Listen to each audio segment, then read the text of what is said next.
নমস্কার, স্বাগত আপনাকে টিভি9 বাংলায় আরো একবার সন্ধ্যা সুপার প্রাইম টাইম নিয়ে আমি দীপ রয়েছে আপনার সঙ্গে। আমার সঙ্গে রয়েছে মঞ্জিরা এবং মধুকল্পিতা।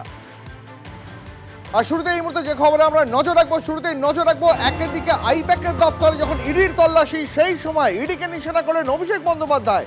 তৃণমূল কংগ্রেসের নাম্বার 2 তার ক্যাটেগরিক্যালি দুটো অভিযোগ করেছেন তিনি। একদিকে তার অভিযোগ, কয়লাকাণ্ডে গত 3 বছর ধরে ইডির কোনো অ্যাক্টিভিটি দেখতে পাওয়া যায়নি, কাউকে ইডি তলব করেনি। তাহলে ভোটের আগে বাংলাতে কেন ইডির তল্লাশি? এর পাশাপাশি অভিষেক বন্দ্যোপাধ্যায় আরও প্রশ্ন করেছেন। তিনি প্রশ্ন করেছেন যে সংস্থার 3 জন পরিচালক থাকতেও কেন শুধু একজনের বাড়িতে এই তল্লাশি? এই প্রশ্নও তুলেছেন অভিষেক বন্দ্যোপাধ্যায়। তার অভিযোগ, বিজেপির নির্দেশে তৃণমূল কংগ্রেসের তথ্য চুরি করতে এসেছে ইডি। এই যে আইপ্যাকের অফিসে রেড হলো, এবার বিজেপির নেতারা বলছে যে কয়লাকাণ্ডে ইডি তদন্ত করছে, ইডি রেড করবে, তাতে আপত্তি কোথায়? কোনো আপত্তি নেই। আপত্তি দুটো জায়গায়। এক হচ্ছে কয়লা তদন্তে লাস্ট 3 বছরে একটা সামান ইস্যু করা হয়নি কাউকে, হঠাৎ করে নির্বাচনের 1 মাস আগে রেড, এখানে আপত্তি।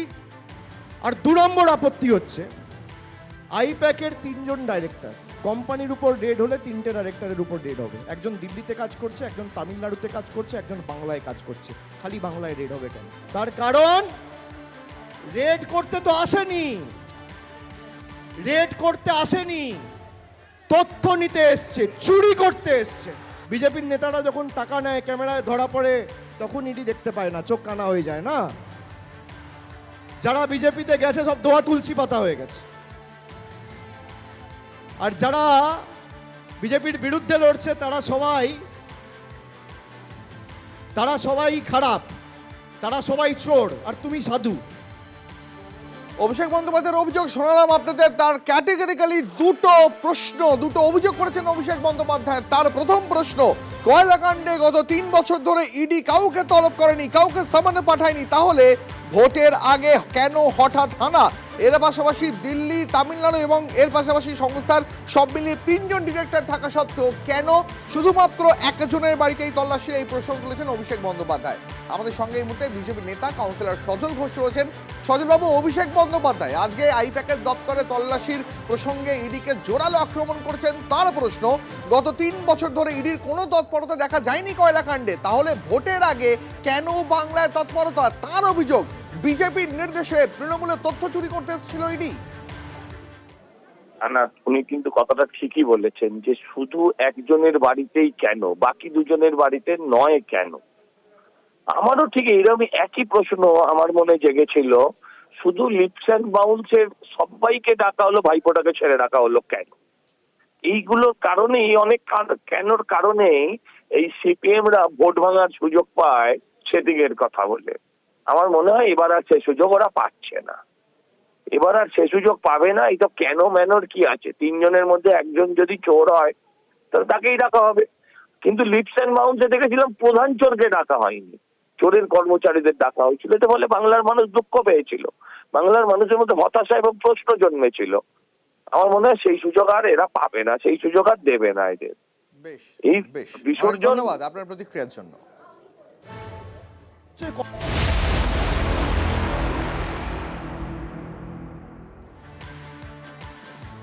কোর্টে গিয়েছে ইডি এবং সেখানে মুখ্যমন্ত্রীর বিরুদ্ধে গুরুতর অভিযোগ তারা এনেছে। কি সেই অভিযোগ? তারা বলছে ওই দিন মুখ্যমন্ত্রীর বিরুদ্ধে সশস্ত্র পুলিশ অফিসারদের নিয়ে ডাকাতির অভিযোগ করেছে ইডি। তদন্তকারী সংস্থার কাজে বাধা দেওয়ার বিষয়টিও মুখ্যমন্ত্রীর প্রবণতায় পরিণত হয়েছে, পিটিশনে দাবি করেছে ইডি। ইডির এক্ষেত্রে আর কি দাবি রয়েছে জানবো। জ্যোতির্ময় কর্মকার আমাদের সঙ্গে রয়েছেন, আমার সহকর্মী। জ্যোতির্ময়,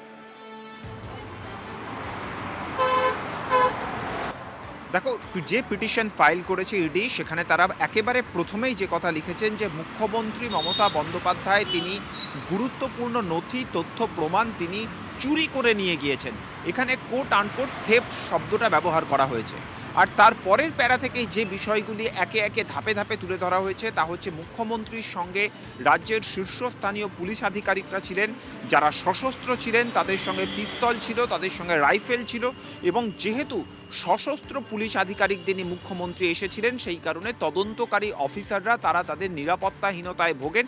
অর্থাৎ মুখ্যমন্ত্রী তিনি তার দলবল নিয়ে এসে ডাকাতি করে নিয়ে গিয়েছেন। এই ড্যাকয়েটি শব্দটা একেবারে কিন্তু কোট আনকোট ইউজ করা হয়েছে পিটিশনে, যা অত্যন্ত গুরুত্বপূর্ণ। একজন মুখ্যমন্ত্রীর বিরুদ্ধে চুরির অভিযোগ, একজন মুখ্যমন্ত্রীর বিরুদ্ধে সশস্ত্র আধিকারিকদের নিয়ে এসে ডাকাতির অভিযোগ, যা পিটিশনে উল্লেখ করা হয়েছে। এর পরবর্তী ক্ষেত্রে ছত্রে ছত্রে এবং প্রত্যেকটা ক্ষেত্রে বিস্তারিত বিবরণ দিয়ে জানানো হয়েছে যে মুখ্যমন্ত্রী মমতা বন্দ্যোপাধ্যায়ের রাজ্যে যখনই কোথাও কোনো তদন্ত হচ্ছে এবং যে তদন্তে তিনি নিজে আনসেফ ফিল করছেন বা তিনি মনে করছেন যে তার পছন্দের নয়, সেখানেই সেই তদন্তে হস্তক্ষেপ করা তার প্রবণতায় পরিণত হয়েছে।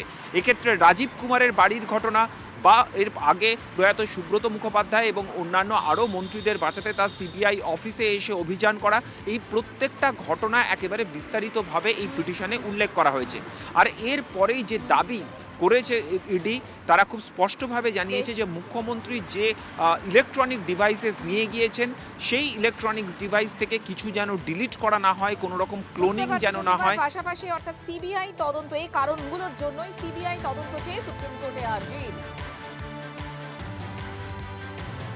10-12 বছরে ইডি কোন অভিযোগটাকে প্রমাণযোগ্য সমস্ত কাগজপত্র নিয়ে কোর্টে গিয়ে অভিযুক্তর বিরুদ্ধে পেশ করে শাস্তি বিধান করতে পেরেছে? কোথাও না, একটাও না। তাহলে ইডির এইসব অভিযোগের মান্যতা কি করে দেওয়া যায়? এতদিন অনেক কিছু চুরি ছিল, শৌচালয় চুরি ছিল, তা বলে ফাইল চুরি, সেসব আমরা কিছু বলতে চাই না। কিন্তু একটা জিনিস আমরা বুঝতে পারছি যে সে একদম নিছকই সমাজসেবা করার জন্য ছিল, রাজনীতি করার জন্য ছিল না। ইডি কি লিখবে? একটা আইন সিদ্ধ তল্লাশিতে গিয়ে তারা যদি রাজ্যের একজন সাংবিধানিক প্রধানের দ্বারা এইভাবে বাধাপ্রাপ্ত হয়, তাদের যা লেখার কথা ইডি তাই লিখেছেন। সর্বোচ্চ আদালত বিচার করছেন, সর্বোচ্চ আদালত যা বলবেন সেই মতো ব্যবস্থা হবে। মুখ্যমন্ত্রীর বিরুদ্ধে বারবার তদন্তে বাধা দেওয়ার অভিযোগ, আরো একবার জানিয়ে রাখবো আপনাদের, ইডি সর্বোচ্চ আদালতকে জানিয়েছে, একেবারে নথিবদ্ধ করেছে এই অভিযোগ, যেখানে উল্লেখ করা হয়েছে সুপ্রিম কোর্টের আবেদনে কথা কেন্দ্রীয় এজেন্সি জানিয়েছে।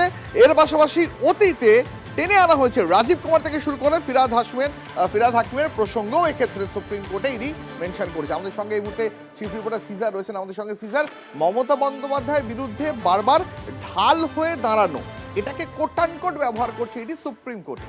একদমই, এবং এই অভিযোগটা সুপ্রিম কোর্টে যেভাবে নথিভুক্ত করা হয়েছে সেখানে কিন্তু এই অতীতের প্রসঙ্গগুলো, সেই রাজীব কুমারের বাড়িতে তল্লাশির সময় থেকে শুরু করে ফিরহাদ হাকিম গ্রেপ্তার হওয়ার সময় আদালতে মমতা বন্দ্যোপাধ্যায়ের যাওয়া বা সিজিও কমপ্লেক্সে তার ধর্ণা, সমস্ত প্রসঙ্গকে উল্লেখ করা হয়েছে খুব তাৎপর্যপূর্ণ এই কারণে যে সেখানে গোটা বিষয়টাকে ব্যাখ্যা করা হয়েছে একটা প্যাটার্ন হিসেবে। এবং সেখানে বলা হচ্ছে যে রাজ্যের মুখ্যমন্ত্রী অতীতেও ঠিক একইভাবে, অর্থাৎ 8ই জানুয়ারির মতো একইভাবে কেন্দ্রীয় সরকারি বা কেন্দ্রীয় সংস্থার তদন্তে বাধা দিয়েছেন, এবং সেক্ষেত্রে যখনই তার নিজের দল বা তার ঘনিষ্ঠ কারোর বিরুদ্ধে তদন্ত হয়েছে তখনই সেখানে তিনি বাধা সৃষ্টি করেছেন। অর্থাৎ এই প্যাটার্নটাকে ধরে তারা 8 তারিখটাকে ব্যাখ্যা করার চেষ্টা করছেন, এবং সেখান থেকে কিন্তু এবং শীর্ষ আদালতে সেটা তাদের পিটিশনে উল্লেখ করছে, সেই জায়গা থেকে তারা অপরাধের গুরুত্বটা বোঝানোর চেষ্টা করছেন, এবং এটা যে প্রথম একই ধরনের ঘটনা নয় সেটাও তারা প্রমাণ করার চেষ্টা করছে। অনেক ধন্যবাদ সিজার। ইডি কোনটা ভুল বলেছেন? রাজীব কুমারের সময় উনি রাস্তায় নেমে পড়েছিলেন, ভুল বলেছে? কিংবা ইডি তো মনে হচ্ছে কিছু কম বলেছে, লিস্ট তো আরো লম্বা। যেখানেই দুর্নীতি, যেখানেই দুর্যোগ, যেখানেই লোকজন বাজে কাজ করেছেন, সেখানেই মানে তৃণমূলের লোকজন, সেখানে তৃণমূলের সুপ্রিমো হিসেবে শুধু নন, মুখ্যমন্ত্রী নিজে তার সমস্ত প্রশাসনিক ক্ষমতাকে ব্যয় করে দাঁড়িয়ে পড়েছেন তাদের বাঁচানোর জন্য। শুধু আমাদের একটাই মানে বিস্ময় যে প্রতীক জৈনের ক্ষেত্রে মুখ্যমন্ত্রী যে তাড়াহুড়ো দেখালেন, সেটা পার্থ চ্যাটার্জির সময় কেন দেখালেন? এটা আমাদের চিন্তার ব্যাপার। আর তো আমরা কিছু নিয়ে ভাবছি না। ইডি বিজেপির নির্দেশে তাদের রাজনৈতিক স্বার্থ চরিতার্থ করার জন্য তৃণমূলের তথ্য ভাণ্ডার, কারণ আইপ্যাক আমাদের এবারের প্রচারের উপদেষ্টা সংস্থা, উদ্দেশ্য ছিল তথ্য ভাণ্ডার চুরি, সেখানে দলের নেত্রী হিসাবে তিনি আগলে রেখেছেন। এটা সামলাতে ইডি বিকৃত অভিযোগ করছে, আপত্তিকর অভিযোগ করছে, বাকিটা আদালতে আমাদের আইনজীবীরাও থাকবেন, বলবেন।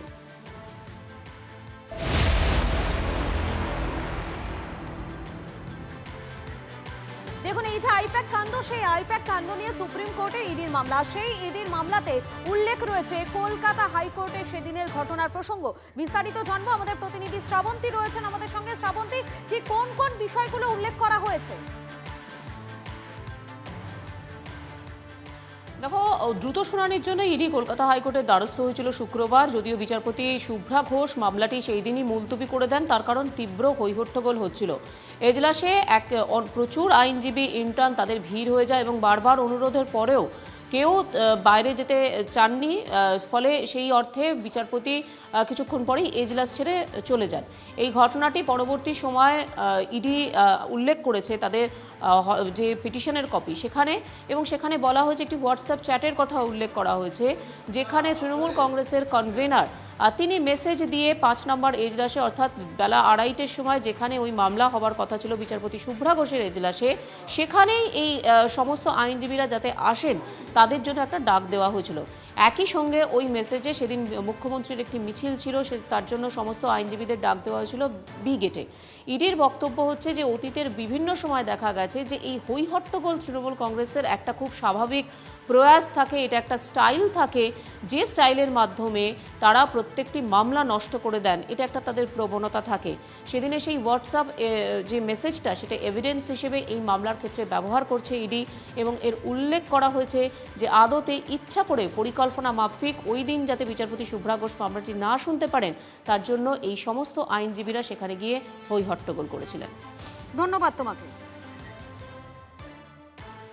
তৃণমূল যেটা করেছে সেটা প্রকাশ্যে করেছে, বিভিন্ন হোয়াটসঅ্যাপ গ্রুপ। একটা আমাদের কাছে কিছু এসছে, ক্রিমিনাল প্যানেল যেখানে, সেখানে সার্কুলেট করা হয়েছে। লিগালি ইউজ বলে কিছু গ্রুপ আছে, সেখানে সার্কুলেট করা হয়েছে যে এই সময় আছে, মামলা চলে আসো।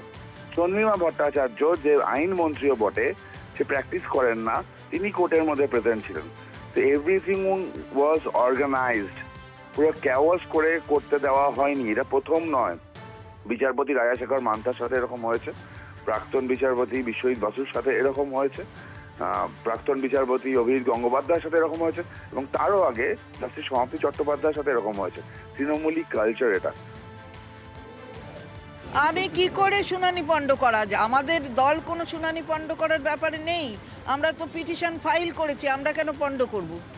পিটিশনটা তো আমাদের অল ইন্ডিয়া তৃণমূল কংগ্রেসের পক্ষ থেকে একটা পিটিশন ফাইল করা হয়েছে, তো ওটা তো আমরা ফাইল করেছি। আমরা পণ্ড করলে তাহলে আমরা ফাইল করব কেন? সেটা তো কোনো মানে হলো না, কথার কোনো মানে নেই। ইডি যে অভিযোগ করছে সেই অভিযোগের কোনো সারবত্তা নেই। দেখুন, এজেন্সি সংঘাত, তা নিয়ে রাজনৈতিক তরজা, এই যে ইডির তল্লাশিতে বাধার অভিযোগ এবং নথি ছিনিয়ে নেওয়ার অভিযোগ, রাজ্যে সিআরপিএফ এর এক কোম্পানি র্যাব। আরও জানা যাচ্ছে পরবর্তী সময় যদি ইডি বা অন্য কোনো কেন্দ্রীয় এজেন্সি তল্লাশিতে বাধা পেলে পাঠানো হবে সিআরপিএফ এর র্যাব। আপাতত রাজারহাটের সিআরপিএফ এর ক্যাম্পেই এই কেন্দ্রীয় বাহিনী র্যাব থাকবে। আরও কি জানতে পারছি আমরা, আপডেটেড কি খবর রয়েছে? সুজয় আমাদের সঙ্গে রয়েছেন, কথা বলবো তার সঙ্গে। সুজয়, এক্ষেত্রে ভোটের দিনগুলো, সেক্ষেত্রেও কি আরও কেন্দ্রীয় বাহিনী সিআরপিএফ এর এই র্যাব আসতে পারে? সম্ভাবনা কি রয়েছে? দেখো, আপাতত স্বরাষ্ট্র মন্ত্রক যে গুরুত্বপূর্ণ সিদ্ধান্ত নিয়েছে সেটা হলো এই আইপ্যাকের দপ্তরে তল্লাশি বা প্রত্যেকজনের বাড়িতে যে তল্লাশি, এবং তল্লাশিতে যে বিশৃঙ্খলা, নথি কার্যত ছিনতাই করে নিয়ে আসা, সেই ঘটনার পরিপ্রেক্ষিতে যেটা জানা যাচ্ছে র্যাফের এক কোম্পানি ইতিমধ্যে জামশেদপুর থেকে কলকাতায় নিয়ে আসা হয়েছে, যাদেরকে আপাতত রিজার্ভ ফোর্স হিসাবে রাখা হয়েছে রাজারহাটে যে সিআরপিএফ ক্যাম্পাস রয়েছে সেখানে। কেন এই বাহিনী আনা হয়েছে? এই বাহিনী আনা হয়েছে যাতে ভবিষ্যতে এই ধরনের কোনো তল্লাশি অভিযানে গেলে এই রকম যে ঘটনা ঘটেছিল গত 8 তারিখে, এরকম পরিস্থিতি তৈরি হলে যাতে যারা অফিসাররা থাকবেন তারা নির্বিঘ্নে সেখানে বেরিয়ে আসতে পারেন, নির্বিঘ্নে তল্লাশি অভিযান চালাতে পারেন, কোথাও যেন বাধা সৃষ্টি না হয়। যদি পরিস্থিতি আরও ভয়ঙ্কর হয় তাহলে সেখান থেকে তাদেরকে উদ্ধারের প্রয়োজনে র্যাফকে নামানো হবে, যাতে তারা সেখানে কাঁদানে গ্যাসে শেল ফাটিয়ে বা প্রয়োজনীয় তাদের যে পদক্ষেপ সেগুলো করে তল্লাশি অভিযানটাকে সুষ্ঠুভাবে সম্পন্ন করতে পারে। আরও একটি পারপাস রয়েছে, আরও একটি কারণ রয়েছে এই র্যাফকে নিয়ে আসার। এবং তোমায় জানিয়ে রাখি যে এই প্রথম কিন্তু এই ধরনের কোনো কেন্দ্রীয় এজেন্সিকে সারা দেশে কোনো কেন্দ্রীয় এজেন্সির জন্য র্যাফ পাঠানো হলো স্বরাষ্ট্র মন্ত্রকের তরফে।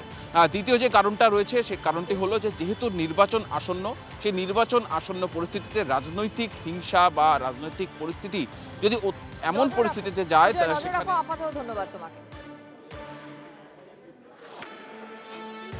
এদিকে আইপ্যাক কাণ্ডে পুলিশি তৎপরতাও কিন্তু পাল্লা দিয়ে বাড়ছে। আপনাদের জানিয়ে রাখবো, আইপ্যাকের কর্ণধার প্রতীক জৈন যিনি যে আবাসনে তিনি থাকেন সেই আবাসনের বাসিন্দাদের ইতিমধ্যেই তলব করা হয়েছে পুলিশের তরফে।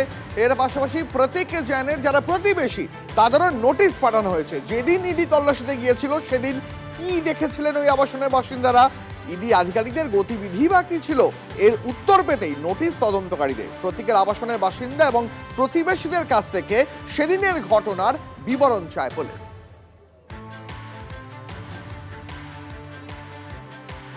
আসলে মাননীয় মুখ্যমন্ত্রী নিজের ফেস সেভ করার জন্য পুলিশকে দিয়ে নানান কিছু তৈরি করতে চাইছেন ইডি আধিকারিকদের বিরুদ্ধে। এই সমস্ত কাণ্ড করে কোনো কিছু লাভ হবে না। আমি জানি না ইডি কি অভিযোগ করছে, কিন্তু যদি অন্য বাসিন্দাদের কাছে যেয়ে থাকে ওই আবাসনে, তাহলে সেটা তারা বলবে, কারণ এগুলো হচ্ছে ইন্ডিভিজুয়াল বলার ব্যাপার। তাই তাদের হয়ে এখানে আমার বলার কোনো জায়গা নেই। তবে ইডি যেটা করছে সেটা অত্যন্ত অগণতান্ত্রিক, এইটুকুনটা বলতে পারি। দেখুন, এই আইপ্যাক কাণ্ডের পর না স্বরাষ্ট্র মন্ত্রক যথেষ্টই সতর্ক। কেননা আমরা দেখতে পাচ্ছি সিজিও কমপ্লেক্সে সেখানে নিরাপত্তা ব্যবস্থা আরও বেশি জোরদার করা হয়েছে। 2 গেটেই নতুন করে সিআরপিএফ বাহিনী মোতায়েন রয়েছে। 2 গেটে 6 জন করে মোট 12 জন জওয়ান সর্বক্ষণের জন্য মোতায়েন রয়েছে। যেহেতু ইডি দপ্তরে একাধিক মামলার গুরুত্বপূর্ণ নথি রয়েছে, তাই আইপ্যাক কাণ্ডের পুনরাবৃত্তি চায় না স্বরাষ্ট্র মন্ত্রক। ইডি কর্তাদের সঙ্গে সিআরপিএফ শীর্ষ কর্তাদের জরুরি বৈঠকে সিদ্ধান্তে নেওয়া হয়েছে বলে খবর। সিজিও থেকে সিবিআই দপ্তর নিউ টাউনে চলে যাওয়ার পরই সিজিও কমপ্লেক্সের গেটে বেসরকারি সংস্থার নিরাপত্তা রক্ষীদের মোতায়েন করা হয়েছিল। আইপ্যাক কাণ্ডের পর আবার সিজিও কমপ্লেক্সের গেটে নিরাপত্তার দায়িত্বে আনা হলো সিআরপিএফ জওয়ান।